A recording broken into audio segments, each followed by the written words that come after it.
Ang pangangaral ni Juan na tagapagbautismo. Dumating ang panahon na si Juan na tagapagbautismo ay pumunta at nangaral sa ilang ng Judea. Ito ang kaniyang sinasabi, "Magsisi na kayo sa inyong mga kasalanan, dahil malapit na ang paghahari ng Diyos." Si Juan ang tinutukoy ni Propeta Isaias nang sabihin niya, "Maririnig ang sigaw ng isang tao sa ilang na nagsasabi, Ihanda ninyo ang daan para sa Panginoon. Tuwirin ninyo ang mga landas na kanyang dadaanan." Ang damit ni Juan ay gawa sa balahibo ng kamelyo, at ang sinturon niya ay gawa sa balat ng hayop.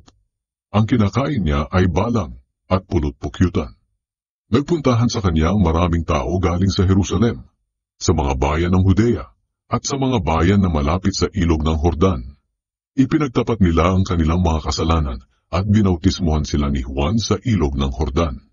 Pero nang makita ni Juan na maraming Pariseo at Saduceo ang pumupunta para magpabautismo, sinabi niya sa kanila, "Kayong lahi ng mga ahas, sino ang nagsabi sa inyo na makakaiwas kayo sa darating na parusa ng Diyos? Kung tunay na nagsisisi kayo sa inyong mga kasalanan, patunayan ninyo ito sa inyong mga gawa. Huwag ninyong isipin na hindi kayo mapaparusahan dahil mula kayo sa lahi ni Abraham. Tandaan ninyo, kahit ang mga batong ito'y magagawa ng Diyos na maging mga anak ni Abraham. Tandaan ninyo, ngayon pa lang ay nakaamba na ang palakol para putulin ang mga puno. Ang mga punong hindi namumunga ng mabuting bunga ay puputulin at itatapon sa apoy.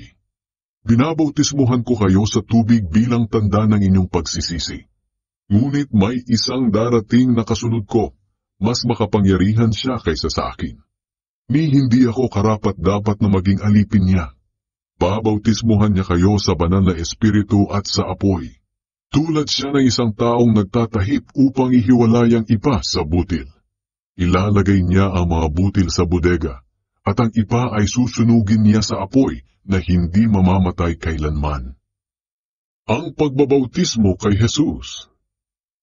Dumating si Jesus sa ilog ng Jordan mula sa Galilea, at pinuntahan niya si Juan upang magpabautismo. Tumutol si Juan na bautismuhan si Jesus at sinabi, "Bakit magpapabautismo ka sa akin? Ako ang dapat magpabautismo sa iyo." Pero sumagot si Jesus, "Hayaan mong mangyari ito ngayon, dahil ito ang nararapat nating gawin upang matupad ang kalooban ng Diyos." Kaya pumayag si Juan. Nang mabautismuhan si Jesus, umahon siya sa tubig. Bumukas ang langit at nakita ni Jesus ang Espiritu ng Diyos na bumaba sa kanya na tulad ng isang kalapati. At may boses na narinig mula sa langit na nagsasabi, "Ito ang minamahal kong anak na lubos kong kinalulugdan."